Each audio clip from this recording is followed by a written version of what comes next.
Talkin Drums, creating conversations with the world's top drummers in the most extreme genres. This episode is brought to you by Los Cabos Drumsticks, Canada's #1 choice for drumsticks. They provide the wood you need to make the beats you deserve. Los Cabos Drumsticks. Now with your host, Corey Hopping. What is up, party people? We're back with another episode of the We're Talkin Drums podcast. I know you guys love when I sing, so I'm going to start singing all the time in these intros. I'm going to prolong these intros as long as possible and just sing my heart out. Okay, that is an absolute lie.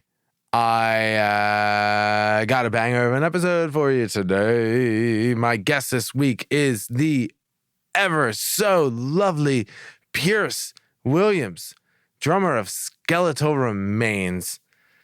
Skeletal Remains has a brand new album coming out March 8th on Century Media Records. I believe that is correct. We'll fact check that, and then you'll see a pop-up if it's any different. Speaking of pop-ups, you can find us on YouTube now. If you did not know that, we started out as an audio-only podcast, but now we got some video to it. I do my best. I'm no videographer. I'm a drummer, so you know how that goes. But you guys said, ranted and raved that you wanted to see our faces during these podcasts, so here you go. Go over to our YouTube channel, drop a subscription thing, hit the bell, hit a like on this video, and leave a comment. Tell us what you like. Tell us what you don't like.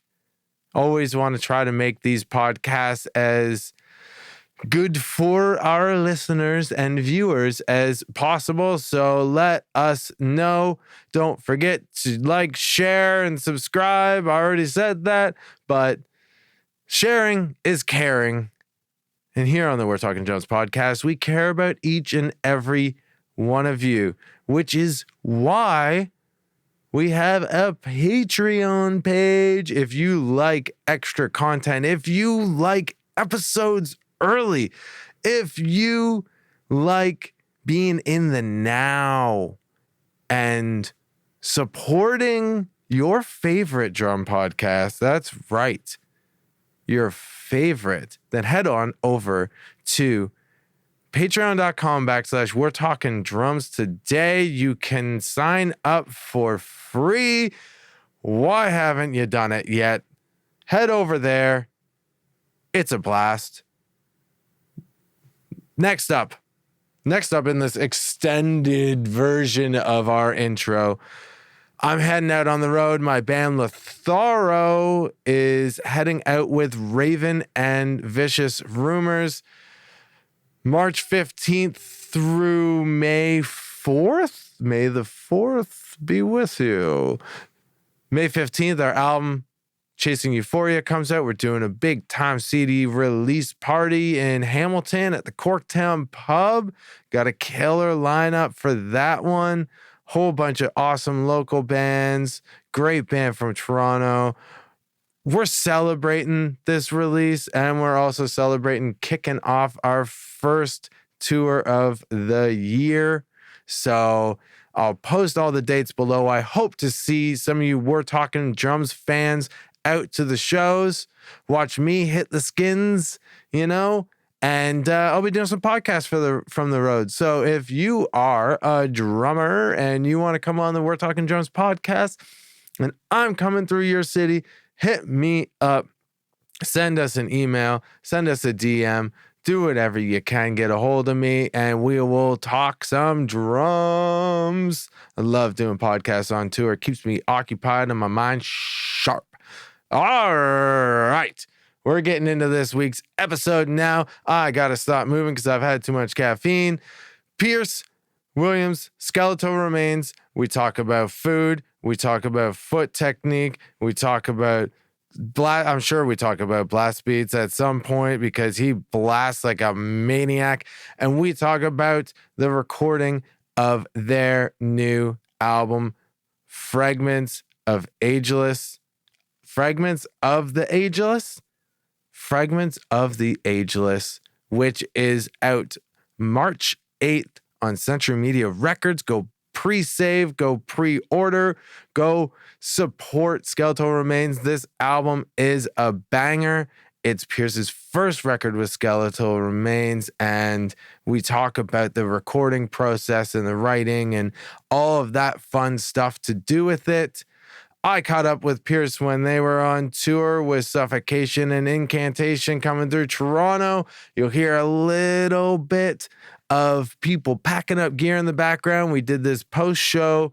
There's a side stage green room, and, you know, we did our best to talk over it, but you might hear a little bit. Hopefully it's not too annoying for you. If it is, leave a comment below. Here's my conversation with Pierce Williams of Skeletal Remains. Pierce Williams, welcome to the We're Talking Drums podcast. How you doing today, man? Good, man. Thanks for having me. Yeah, dude, my pleasure. You guys just played here in Toronto at Lee's Palace. We're in the wonderful green room, kind of side stage. Yeah, man. How was the show? Show was pretty awesome. Crowd tonight was fucking amazing. One of the best crowds of the tour so far. We're only a weekend, but yeah, the last two shows have been fucking off the wall. It's a good crowd. Yeah, man. Like the Canadian fans, especially Suffocation fans, There's a lot of them tonight. They love their death metal. Yeah, no, it was a good show. I think tonight and last night were my favorite shows we played so far. Yeah. Oh, dude, Montreal's always a sick crowd. Yeah, it's honestly my first time in Montreal and Toronto. It's actually my first time on the east side of the country. Yeah. Yeah. Did you have poutine when you were in Montreal? No, man, we still need to get that before we go.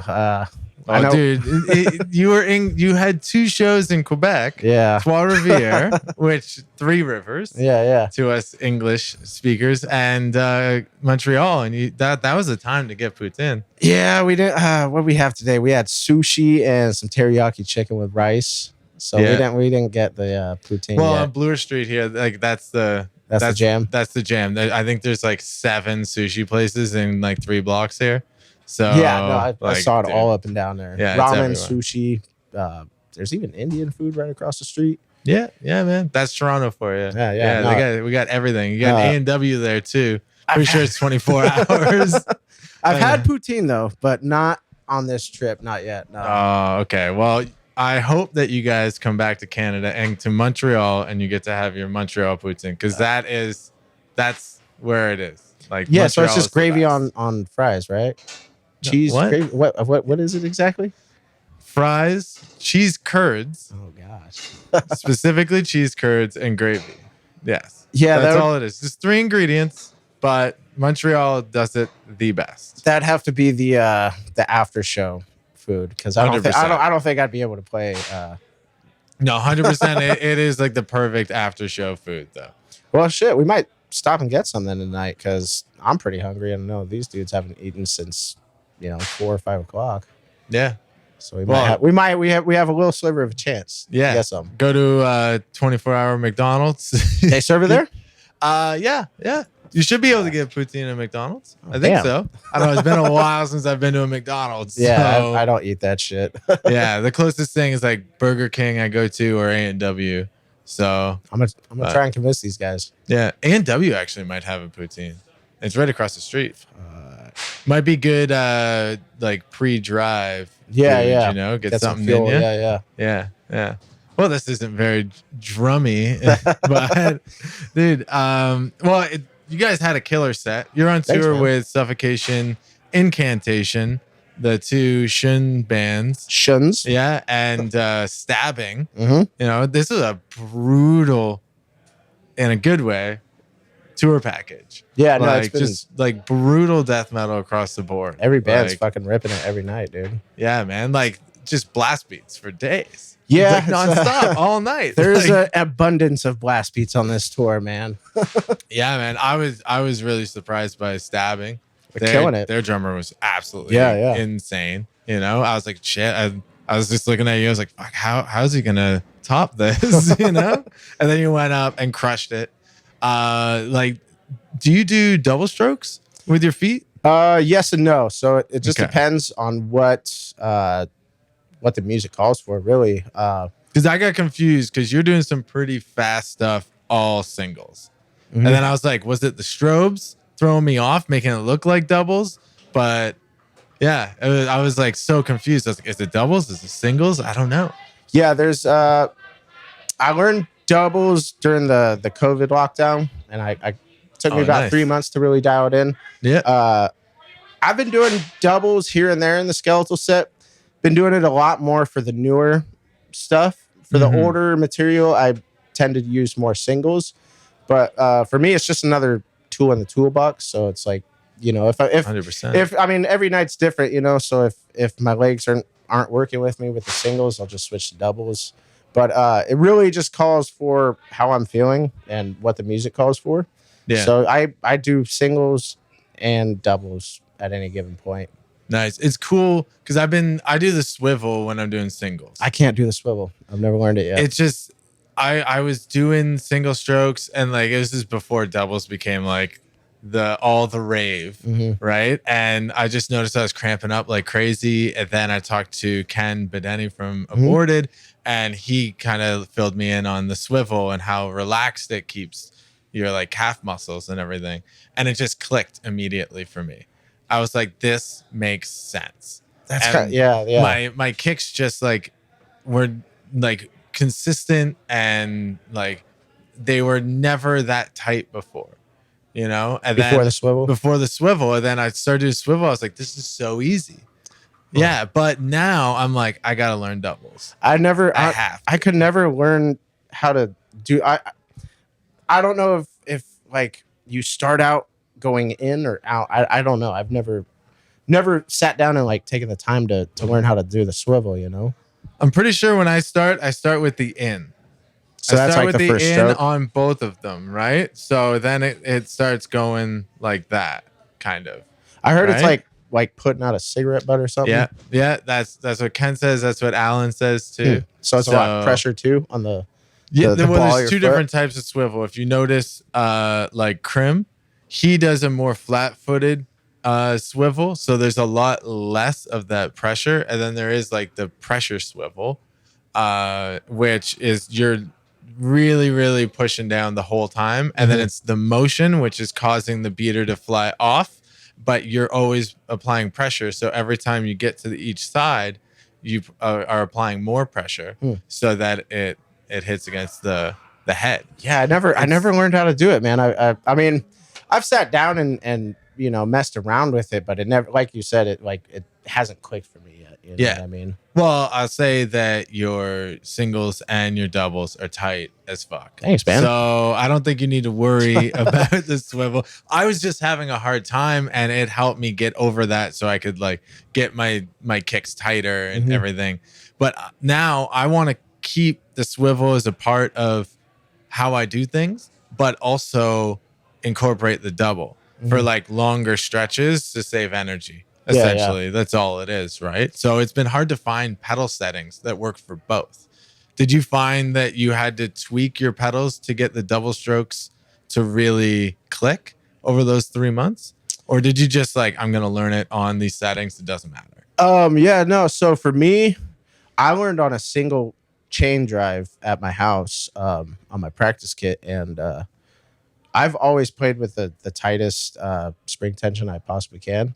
Yeah. So I have the chain drive pedals for the I guess it'd be the demon drives, but it's the chain version, the single chain. Yeah. So that's what I learned on, and I mean, once I got onto the direct drive, it like was like butter, it was that just a lot more smoother. But what I did to learn it was, I mean, the spring tension on both pedals are very different, but what I did was I isolated each foot individually, kind of like how, if you're learning to do stamina runs on each hand, you'll do, 4 measures right hand, 4 measures left hand, vice versa. So that's what I did. And basically all I did to learn it was 1E, 2E, 3E, 4E, and then do that for 2 minutes, and then I switched to the left, 1E, 2E, 3E, 4E, 1E, 2E, basically just isolating each beat, and only really like I was doing it pretty slow at first just to get the motion dialed in. Yeah, you want to. It was after a certain point where I noticed it was just basically all I had to do was just do eighth notes alternating slowly. Yeah. And then after I got used to it, all I noticed what I had to do to get the 16th notes was just drop the heel. Yeah. And that was really it. Yeah. And then you're good to go. Yeah. So I mean, it took a while for it to click, but I mean, once it clicked, it's not even a thought anymore, Yeah. I know, like for me, some days when I'm practicing the doubles, it just feels great, and like I could go forever. And then other days I'm like I'm losing it. So I'm like, I can't bring this live yet. Not comfortable with it there. I'm way more comfortable just with the swivel with everything I'm doing. So I'm gonna get there though. I mean, dude, honestly, I think the more techniques and anything, basically, the more I have for myself, like in my toolbox, I think it will just help me in the long run. Like a lot of people are doubles only or singles only, and for me, I just want to play what sounds good and natural. You know what I mean? Right. And I think that the more techniques that you learn, the more it allows you to be creative around the kit. Absolutely. Right. Man. Like if you're confident in all your techniques, why not use them? Why not like some people are like doubles only or singles only, and they're like elitist about it. It's like, which is fine, but sure, do that, but you're blocking it's not about the techniques. It's about how creative you are while you're playing. It's still an instrument. Doing the doubles like definitely helped out, because I mean, going super fast on singles is like gets pretty tiring after a certain amount of times you've been doing especially it. How fast you but guys also play. it kind of like helps out up top with the hands, because I'm able to relax a lot more when I'm doing doubles. Yeah. And like able to breathe. Whereas like sometimes with the singles, I have to like really force it out. You know what I mean? Yeah. A lot of your focus is on your feet. Yeah. And then the hands have to suffer. Yeah. Right? So it's like, for me, if something's like at a certain threshold, I'll just do doubles and be like, really focus on my hands now. You know what I mean? Yeah. Yeah. You don't have to worry about it. Yeah. So you're good to go. So you mentioned a little bit ago about a new record. You guys played a couple songs off it tonight. They were fucking killer. Thanks, man. Yeah, man. There's one song that's been released. Is it Void of Despair? Void of Despair, yeah. I remember. It's the first one. Yeah, my memory is so dog shit. And the album is called it's called Fragments of the Ages. Fragments of the Ages. We're on letter F for this one. Yes. And it's out March 8th of next 2024, year. Yeah. So look out for that. And I assume pre-orders will be out at some point. At some point. I don't really know when the label will put it out, but I assume it'll be once another single is released. Yes. Another single is on its way. We got 2 more on the way. There you go. So what was the recording process like from your side of things for the new record? Oh man, it went by pretty quick. I think the preparation beforehand was a little nerve-wracking, because this album is the most intense I think Skeletal record has done yet, in terms of just the riff structures, the speed, the aggression. There's a lot more blast beats. There's a lot more double bass. The speed, it kind of picks up from where the last record left off, which is kind of how I feel each of the Skeletal records have been. It's just like kind of, it's just a progression. Yeah. So I mean, the last one, I joined the band when Charlie was tracking drums for that, and so I got to hear that recording process, and it's like, this is really good album. How are they going to top this? And so basically what they would do was, we were touring a lot for the last 2 years, and on their off time they'd be home writing the songs, and they would send me the files to learn them. They would have drum programs, and I would basically keep most of the beats. I would definitely throw in my own fills and like my own little flair here and there. But Yeah. you know, there'd be times when I'd try to change up the beat, and they're like, dude, we already tried that. Like, this is what, for me, it's a little weird because we're not in the same room, and I can't tell where the vocals are gonna go or where the solos are gonna go. So like, they basically they just asked me like, this is the beat we want, if you can keep it along the same lines. I had the freedom to do whatever fills and all that stuff, whatever I wanted. I tried changing up a few beats, which, you know, they approved, but yeah, they would write the songs, send me all, and it's really intimidating too, because everything on a drum program is fucking perfect. Yeah. So you know, there's one song on there that's at least like 255, 260, and it's all traditional, and I can go that fast, but for the stamina part that they wanted it was just like too intense for me to keep up with the traditional blast. So, you know, there was some alters in the studio, but I think the preparation kind of psyched me out a little bit. I think that was the most nerve-wracking thing. Once I got in the studio, I tracked everything, I think, in 3 or 4 days. Nice. So basically what happened was I went and flew down to California, recorded at this guy's house, Trench Studios, and I brought my laptop with me that had all my rehearsal takes, so I could physically see what I'm hitting, and you know, like always a good idea. So I had that kind of like a cheat sheet, but like, this is what I was playing, because like a reference. So if there's a part, because I'm pretty sure I did the same thing on my last record, and it's like, if there's a part where you're like, like I don't really remember what I did, or I don't know what to do here, you can reference that and be like, oh, okay, that was really good. Because I had a couple parts where I was like, I don't like what I wrote, and I'll figure it out in the studio. We're time constraints here, and then like I pulled up what I did, and I was like, actually, that sounds great. We'll just roll. You know, like I just psyched myself out because I wanted to do more, or thought I had more in me, but I was like, no, I don't. No, we're rolling with it. That's it. I think a lot of it was me just psyching myself out, because there's a lot of parts with like really intricate flutters. Like, I mean, I've posted like my writing process on my Instagram, and you know, there's clips but like, there's some really interesting and intricate like kick patterns throughout that like took me a really long time to dial in, you know, and going into the studio, I was like, fuck, like I'm not ready. So basically what I did was I recorded the easiest songs first and then saved the hard ones for last. I know some people like to do the hard ones first so they get it out of the way, but I feel like saving them for last kind of gets that extra energy and aggression. You know what I mean? It does. I like to, because no matter what, the last one's probably going to be the hardest anyways. And like, even if you think it's the easiest, it's going to be the hardest. So I like to bookend it. Do the ones not necessarily are the easiest, but that I'm the most confident in first and last. So the ones in the middle, because that's when I feel like I'm going to be at my 100% best, is like right in the middle. Because I think we did our album I think we did it in 2 days, which was insane. We had a third day. How many songs? 9. So that's like 4 or 5 songs a day. We had a day of setup, and then we had 2 full track days of we did 4, and then we did 5. Or no, we did 5 the first day, then 4.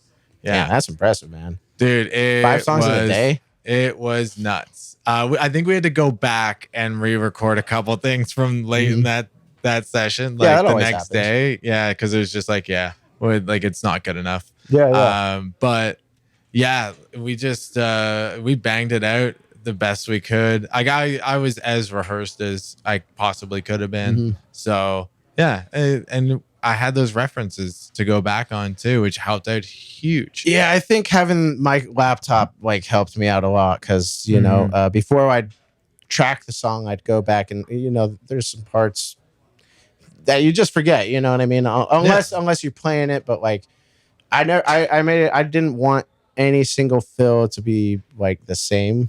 I mean, obviously the single stroke roll fills are gonna sound the same, but like the more interesting patterns I wanted to be different. Yeah. Whether it be on the toms or on the ride cymbals. I remember tracking one song and I was like, I got to retrack that part because I'm doing the same thing on the cymbals that I'm doing in another song, just kind of out of habit. Yeah.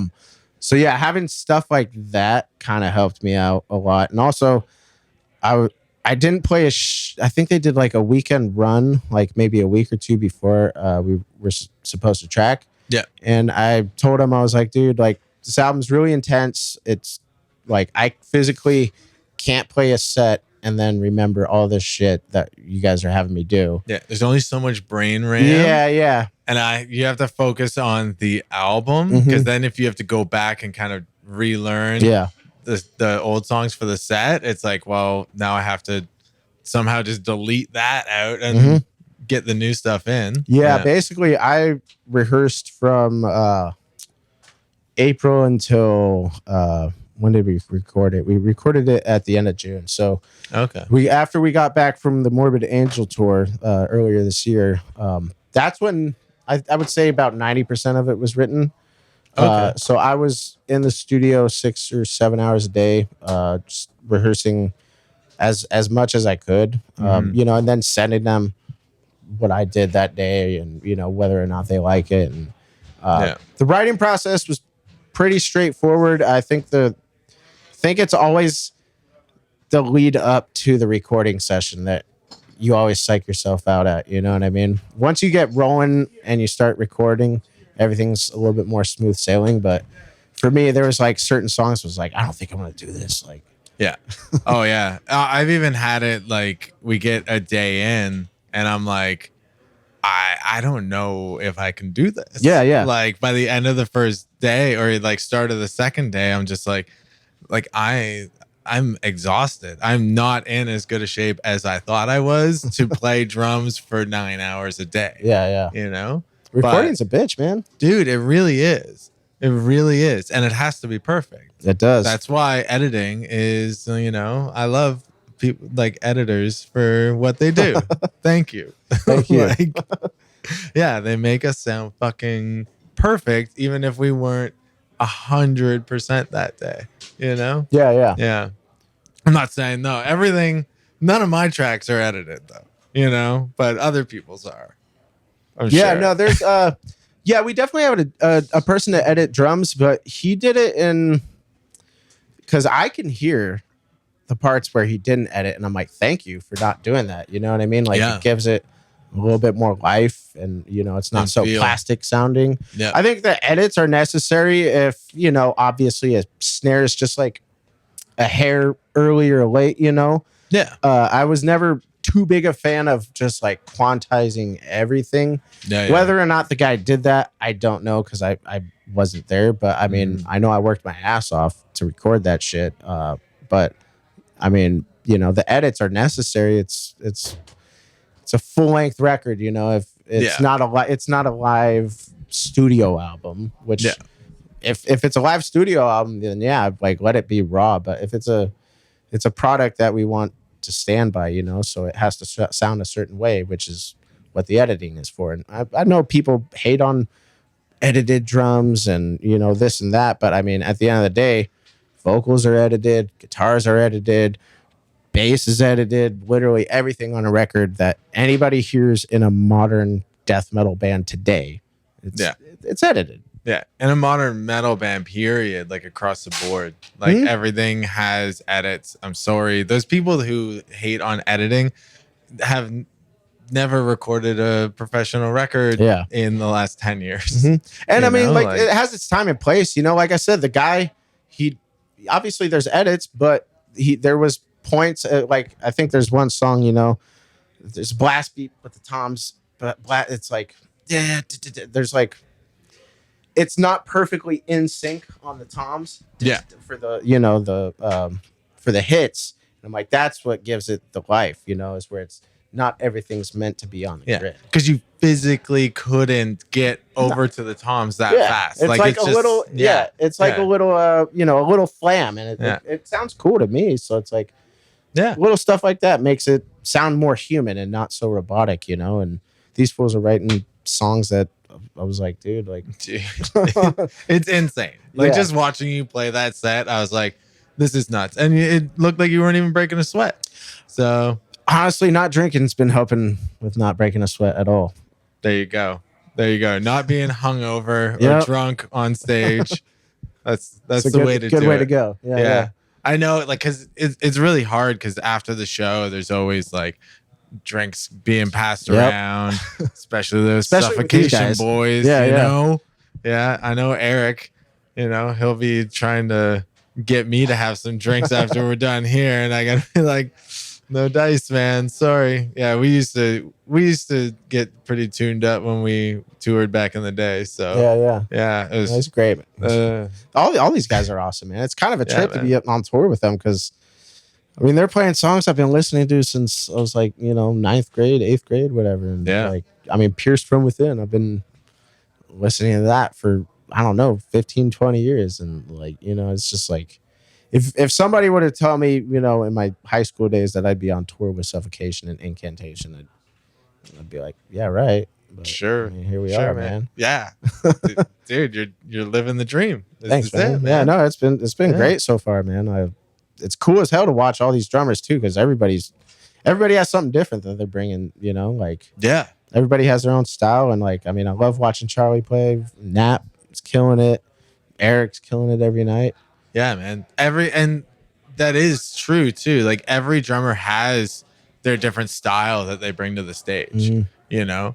Like the difference between you guys and Incantation and Suffocation was like it's like so drastic, but it's all like in the same vein of It's all metal. death metal. Yeah, it's all death metals. I don't care what anyone says. Not all death metal is the same. Nah, all yeah. right, guys. Come on. Just There's listen to different the blast drums. beats, yeah. There's different blast beats and different parts. And yeah, man. Yeah, it's all just fast as fuck. Yeah. So No, all right. What is the fastest BPM that you do on this tour? Do you know? Because you guys don't play to a click. No, not live. No. None of the bands on this tour play to a click, do they?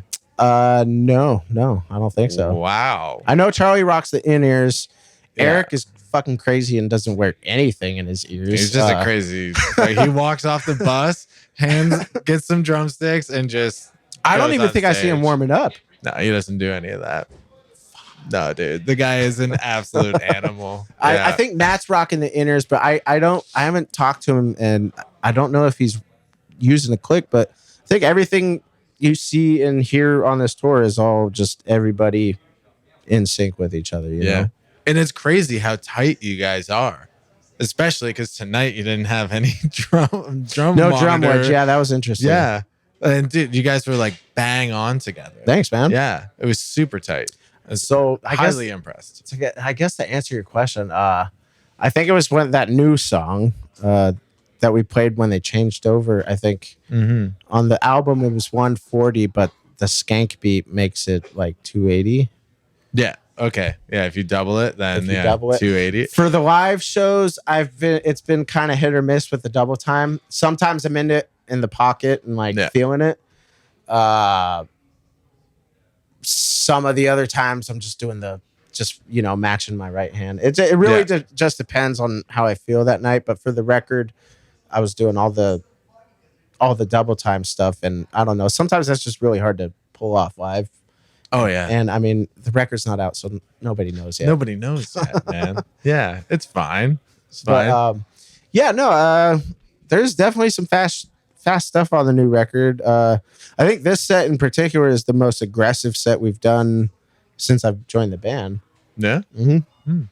It was definitely aggressive. Yeah. Every song was fucking brutal, dude. Yeah, it's getting easier though as the days go on.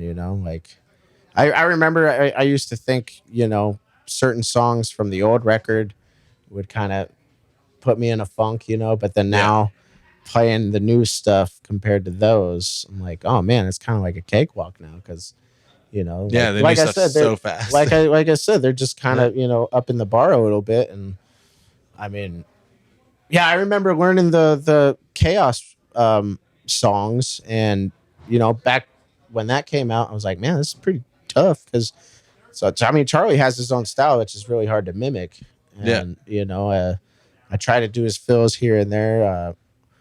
But I mean, yeah, the new stuff, it's up there, man.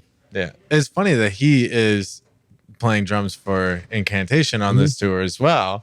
So he gets to sit here and watch you play his parts. Yeah, I was talking to them earlier too. The Skeletal boys. I was like, dude, that's kind of a trip. That imagine watching, somebody else play your parts that you wrote. You Right? know?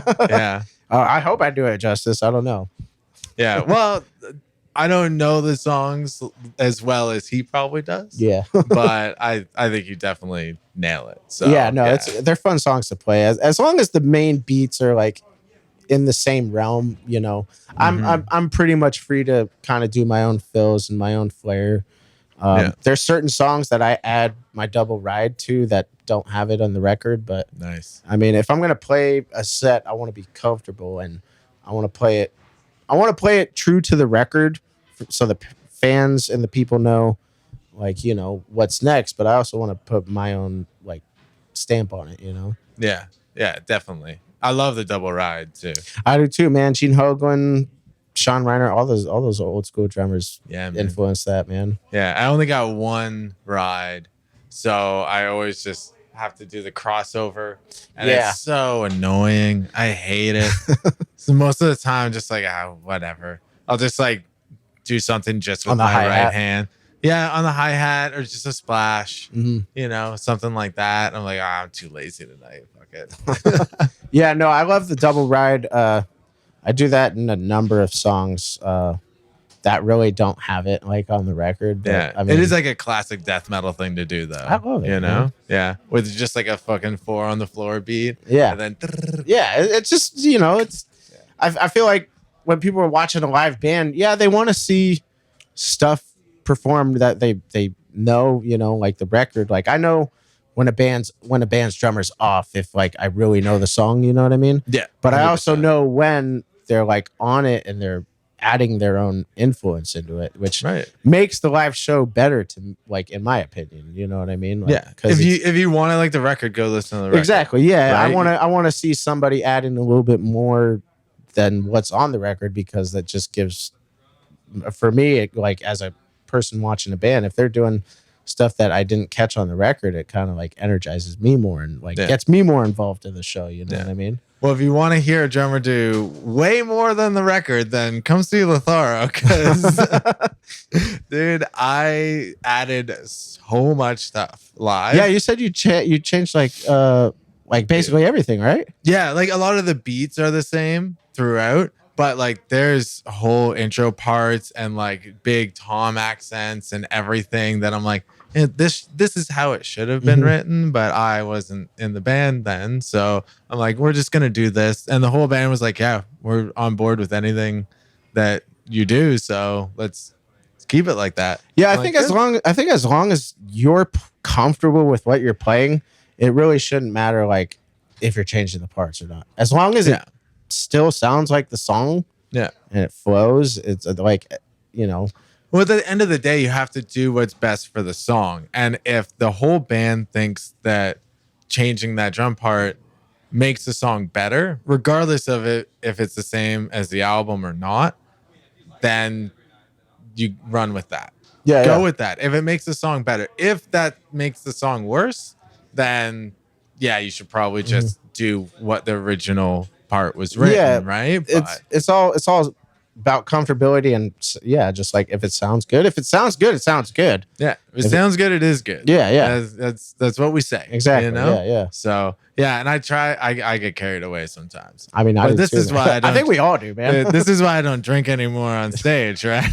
So there were some shows overseas where things got a little hairy. You know? Yeah. You get a little having a little too much fun. And then it's like it starts to really not sound like the song playing around anymore. more. Yeah. You're doing fills over the bar, and you're like, everyone's like, "What's happening?" Yeah. I was like, you guys got click tracks in your ears, like just listen, it's fine. It's not a good thing. So I don't drink anymore, and it's way better. It's honestly it's helped me a lot with my playing, dude. Like, I mean, I was never really the drinker to drink before a show. Is more after. Yeah. But Yeah. not drinking, what I've noticed is I'm not cramping up and I'm not barely breaking a sweat out there. Yeah. And it's only been a week of this tour, and like for me, the biggest thing is hands cramping up. It's like I don't ever want that to happen in a show. It's the worst. And after not drinking for what 2-3 weeks, whatever, I noticed right away, like I don't cramp up at all. Usually about halfway through the set. Like I said, it's also variable on the day and how I feel, but like what you've eaten, I remember how hydrated you are. There's so many variables in there. I just remember countless tours where halfway through the set, I'm like, dude, I'm having to gorilla fist my drumstick because I can't physically play correctly. And I feel like not drinking on this tour is like benefited me like 1,000% because I'm chilling back there, man. Honestly. Yeah. I'll say the same thing. Like before I quit drinking, there was so many shows that no matter how much I warmed up, no matter what I did, it still happens. It still happens. I get 3 songs in and all of a sudden, like my hand completely cramps up and I can't hold my drumstick properly. So, but ever since I quit drinking, I haven't had that happen once. It's pretty amazing, man. Like, it's just nice to wake up and not feel like garbage. That's it. Yeah, and I get it's sleep. A different kind of garbage. It's like just like tour garbage rather than super hungover garbage. Yeah. No, it helped. I honestly, I think it's the way to go for me for now, for as far as the tours go, because I mean, it's just I have more energy throughout the day, like, and as long as like I said for the pre-show stuff, as long as I get some food and some water, I should be good. That's it. I need about 8 Red Bulls. That's too much. No, it is. I've had shows where I had too much and it was not a fun time. Man, it's not good. I rarely drink those energy drinks. Yeah, but I had when we played Hellfest. I was my nerves were pretty jacked because like just looking out in a sea full of people and like kind of backstage just like shaking. But so just like put a ton of caffeine in your system, and you're just shaking more. It actually kind of calmed me down and like made me play way faster, which was sick. Yeah. See, I am lucky I have a click track because if I didn't, like I usually have 1 to 2 Red Bulls before a set, and like if I don't have a click track, I would be like flying. Yeah. Fly, and then the next show, everyone would be like, "Dude, you play way too fast," and then I play way too slow. I was like, give me the click track. I need a guide. I need somebody, the click track to hold my hand, be like, this is the proper tempo. It's, it's good. Yeah, that's, I mean, there's definitely times in rehearsal where they're like, I think that part's too slow. I'm like, well, I've been playing along to the record. So, I mean, I think it's just when they're playing live, they're like used to it being faster. Yeah. Because the adrenaline, the energy, everything. And adrenaline and, so like, I'll do that and this, I'll of course I'll listen to them and do what they want me to do. If they need it faster, I'll go faster. But I've only played to click track once, and that was when I was filling in with Vitriol. The nice thing about that was it was the same thing every night. Yeah, it's beautiful. After like 2 or 3 nights, it's just kind of like autopilot. You know what I mean? Yeah. Exactly. Yeah. Usually about 3 shows is where I'm like, okay, everything's fine. I don't need to worry about thing anymore. There's like pros and cons to playing with a click. I mean, it's always different. It's always variable. It's just my opinion, but I think playing to a click track live is great for a drummer to just be consistent and have everybody consistent. Yeah. The only thing that like I think would be a con is that just like I wouldn't say it would be too robotic, but I guess sometimes when I'm watching a band, I like seeing, peaks and valleys rather than just ebb and flows of the constantly set, right? on high. You know what I mean? Like, here's the threshold and we're always here. Yeah. Rather than like, 127 all the time. Yeah. Whereas like for me, I like to see when bands are kind of like going up, now they're kind of bringing it down, and it could be the same riff too. Sometimes that's kind of what gives it that live feel, you know what I mean? The cool thing to do though, like if you guys wanted to start playing to a click or anything, is record one of your jams and then make a click map out of that. map out of it. So it has those ebb and flows to everything, right? It doesn't need to be a solid, like 240 this part and then 220 and then 260. Yeah. It doesn't need to be that. You can really write it to however you guys play, or even That's a good idea, dude. record a multi-track a live set. I've never thought about that. I mean, we've talked about playing live to a click track. Obviously we have, because I mean, I could do it. I feel like for Skeletal though, it's like more about the rawness, The raw energy of the everything. energy, yeah. Which is like how we were saying, every band here isn't playing with a click, and just fucking banger show. Yeah. It's been a while since I've been to a death metal show that was like that fucking sick. And it's cool because one night, some, like I said, some bands are just flying, and it's cool to just see the dynamics of it. You know what I mean? Rather than just constantly all the way up here all the time. Yeah. Oh, definitely. Yeah. But if you want to play to a click, that's one way to keep that energy going.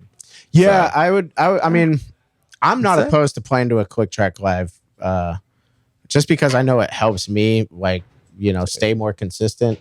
And like I said, like after a while, it's just like kind of autopilot. Yeah. But then, No, all right. So you make like 5 different click tracks, and then you just round robin them. So you never know what you're gonna get that night. Yeah. And then it keeps it interesting. Yeah, no, that's not a bad idea, man. Honestly, I've never thought about doing that. I always thought, I just it has to be on the record. Yeah. Yeah. No, the same thing every night. Nope, different every night. That's a pretty cool idea, man. Like, I mean, I don't think any band does that. I think they always play with what's on the record. No, nobody would do that. Like, I know bands that do it based off their like live show. They'll make a click track based off that. Which right? Which is sick. I think that's probably the way to go. But nobody makes makes click tracks off like 5 different shows, and then we'll see which one it is tonight. That's pretty cool, man. I think that's a really cool idea. I might. The only thing about playing with a click track though for this tour is I'm not headlining, so it's just more gear for me to get on and off the stage. That's true. Which is why I'm not doing in-ears, because I mean I have my own rig, but I mean it's just an extra 10, 15 minutes. And we already have a 10, 15 minute changeover. Yeah. That always generally goes pretty later than it should, Yeah, it's usually a 20, right? I mean, I have I don't know what, a 6-piece kit, and who knows how many cymbals, and just another thing to dial in is just like kind of a pain in the ass when you're, being rushed on and off the stage. Until we get a headlining tour, I think it'd be safe to say that we won't play with a click track. Okay. All right. We'll end the click track debate here. Yeah. Well, I think we gotta probably wrap this up and get out of here. Yeah. Pretty soon, man. One question though is what size sticks you playing? Right now, curious. I'm using the Scorpion 5A. 5A, because I noticed they are a little thinner. It's funny because so many guys like in death metal, there's like such a range of stick sizes. Like so many guys are like, oh, it has to be like the biggest, longest stick that you can find, or like the 2Bs. I play White Hickory 2Bs. I love them. They're great, and they feel small to me now. But and I think Eric uses the 5Bs. A lot of guys use 5Bs. Talk to some other guys who are using like 7As, and I'm just like, how? How? I find it funny just within the same genre, guys use such a wide range. Stick sizes. For me, it's always been 5B, 5A for live shows. For warming up, I use the heaviest marching sticks I could find. Yeah, and then by the time I get to my stage sticks, it feels like nothing. Dude, you're just flying. Yeah, pretty much. So I'll warm up with the heaviest sticks I can find. They're a pair of marching sticks. They're like, I don't know what size they are off the top of my head, but they're pretty thick. Yeah. And big boys. It honestly, going to a 5A and 5B feel pretty similar to me.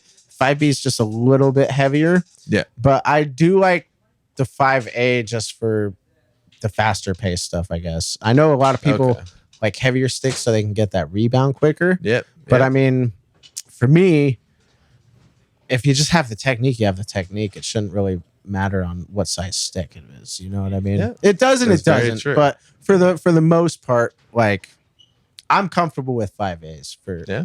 I've played 7As and 8Ds for live stuff. You know, back in the day when I was like, oh, the lighter it is, the faster I can go. Right. Which is sometimes the case, sometimes not. Yeah. But what I've found is warming up with super heavy sticks and then playing 5B, 5A.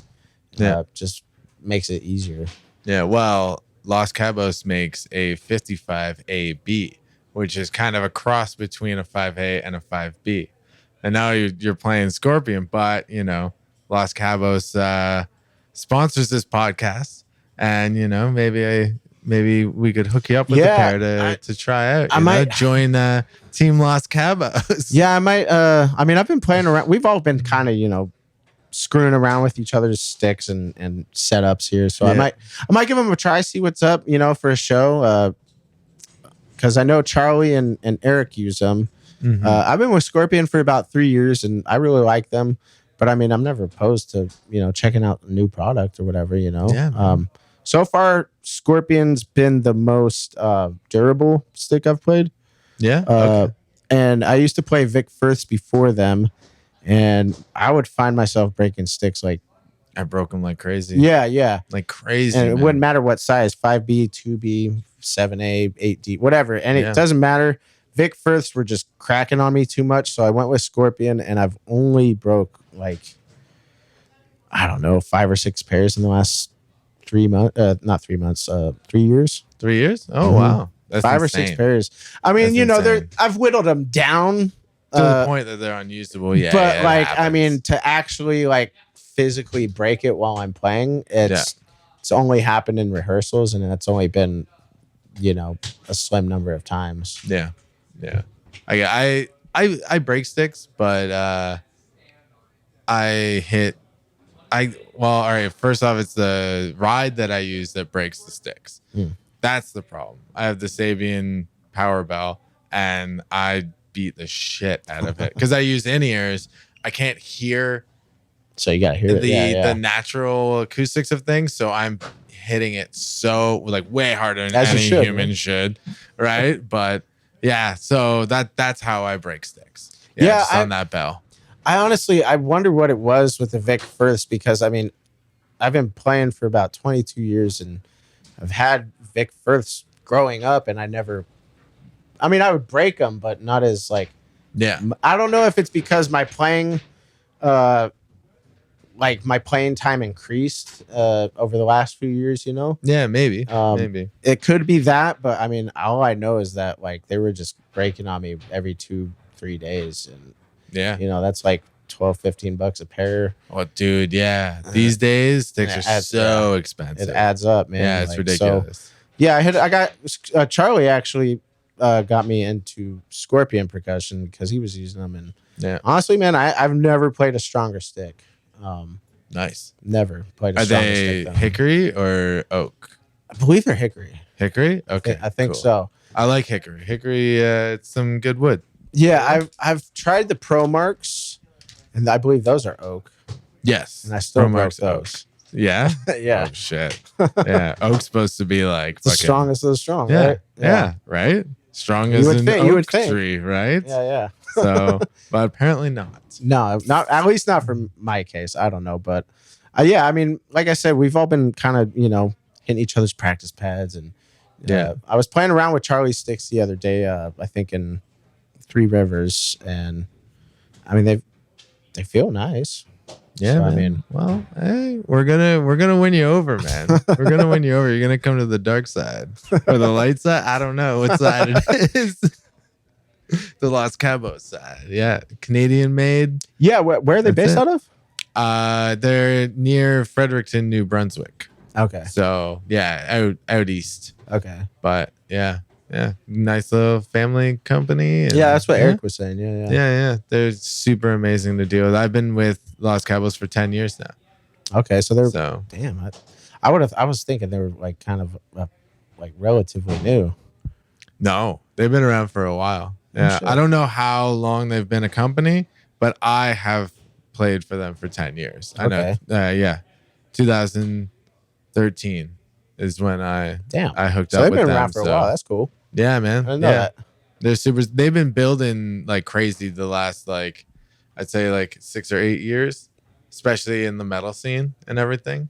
Yeah. Are they more geared towards metal drummers? Not necessarily. Okay. It's just I don't know if I'm letting any secrets out here, but their artist rep is a huge metalhead. Okay. So whenever I would like pitch a drummer to him or anything, he would just get super stoked. He's like, I fucking love that band. Yes, let's do Sick. it. Yeah. So like Dave McGraw from Cattle Decapitation. Okay. He's been with them for a while. So when I like kind of made that connection, like Phil from Los Cavos was super pumped. Dope, man. So, yeah, yeah. like I said, I'll have to try them out. For me right now, Scorpion's been the go-to. Yeah. For sure. Yeah. I know. I've heard really good things about Scorpion. So Spencer Pruitt from Archspire. Is he on it? I believe he is also with Scorpion now. Yeah. Yeah. So Kevin Paradis is on there. Or Paradis. I'm not sure how to I pronounce his name. know he's on there, and Oh, really? he's got his own signature brand stick, and Oh, that guy is. he's one of the best, something man. else. Yeah. Yeah, he is. Okay, let's not talk about other drummers. All right, like I said, we got to wrap this up. This is even longer than I thought because they are loading We're talking everything drums, man. out. We're talking. We could do this all night, but I think they want us out of the venue, so we should wrap up.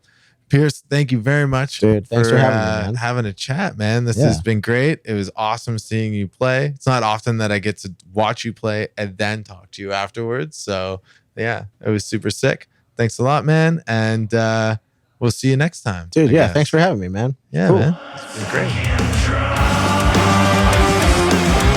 Thanks for listening to the We're Talking Drums podcast. If you enjoyed this episode, don't forget to share with your friends and check out our Patreon for exclusive content and early episodes. Till next time, keep drumming.